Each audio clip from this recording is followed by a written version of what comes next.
Hi, I'm in the car, but I'm not driving. I wanted to talk a little bit with you guys today about communication and understanding how the opposite sex processes information and communicates. So, one of the biggest issues that I find for all of my clients, really all of them, whether that be in the dating phase or the relationship phase, is communication and how quickly things escalate into an issue.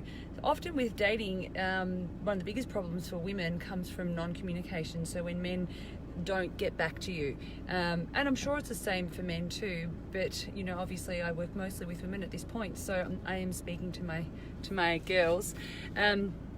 So when you don't hear back from a man within the time frame that you think is right, this doesn't necessarily mean that he's not interested. It also doesn't necessarily mean that he's not a good guy.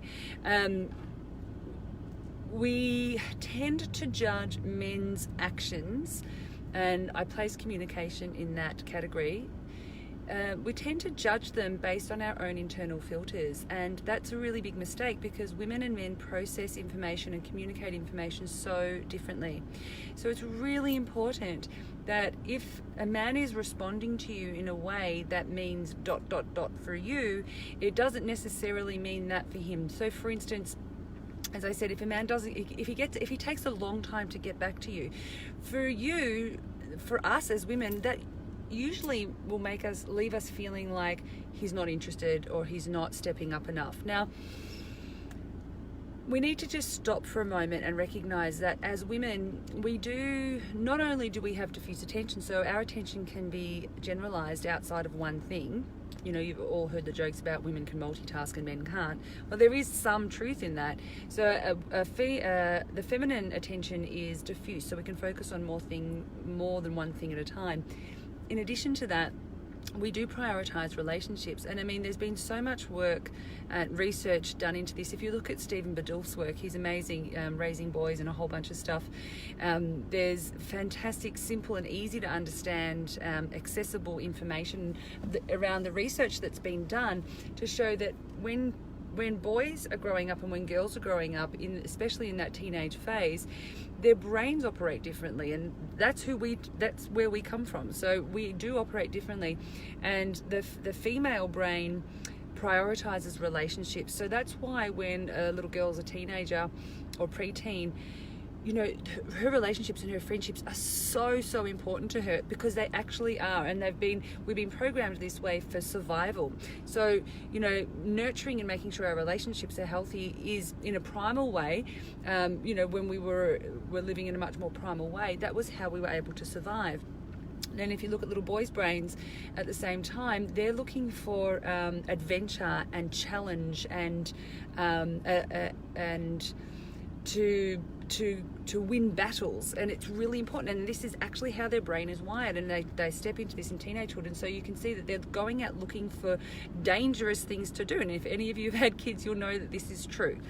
And this is important, it's necessary as a part of their development. And so we women come from little girls and men come from little boys, and so when you are communicating with man, if he's not responding to you as quickly as you think is necessary, just stop and realize that he may be focused on something else. He has that focal attention where he can only focus on one thing at a time, and he may be focused on work, or he might be with his children, or he might be with his parents, or he might be gardening, or whatever it is that he's doing.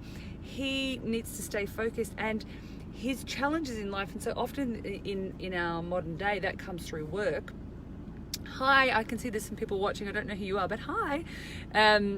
And so just, often for men, their challenge comes through their work, and so often they're going to be more focused on that and not able to respond to you as quickly as you normally would like to respond, and how you think. If it was a girlfriend responding, or you were communicating with a girlfriend and she didn't respond that quickly, then you would think that maybe she doesn't really care about you, and on some level there could be some truth to that. But we need to understand that men are different, so they process differently to us, and that's that can be present for us whether we're in dating or in a long-term relationship. And then even more deeply into that around communication, you know, men and women, we do communicate differently. And I know that this has been one of the main reasons for the huge success in the work that I do, is that somehow through lots of experience, trial and error, and training, I am able to speak both man and woman. So on the rare occasions when I do work with couples, one of the things that they find most satisfying and relieving is that I can understand what the woman's saying and explain it to the man in his language, and vice versa. And you can do that too. You can learn how to speak, or at least hear the other sex. But what's really important, and I'll talk more about that in another video, what's really important as the absolute first thing is to recognize that you are speaking a different language. So when you're saying something and he's not getting you, it's not because he doesn't want to, it's because he doesn't understand what you're saying. And in the same breath, you know, he might be saying something to you and you're not getting what he's saying. There's this false communication that goes on between men and women, and it's really sad, because we're going around in our relationships basically expecting the man to process, communicate, understand, express in the same way that we do. And you know, it's not your fault, you haven't been told any differently, but I'm telling you differently now. They don't do things the same as us. And if you force them to, or you know, kind of reason with them to do it your way, and you've got a really great man and he, you know, he tries and then he does, and he starts to be more and more like you, guess what? You're not going to be that into him after a while, because you're helping or you're pushing him into his feminine polarity, and that's not what we want from men. So just remember that men are amazing. Men are so amazing. They're beautiful, they're deep, they're sensitive, they're loving, they're caring. They want to nurture. They want to, hi Melissa, darling. It's so nice to see you. They want to nurture, they want to love, and they want to be in relationship just like we do. It's human nature. They 100% do. And they will, you know, I see men like these beautiful flowers, you know, and they come into blossoming when they're loved and nurtured in the right way by a woman. And they're not actually hard to love and nurture in the best way. We just need to know how.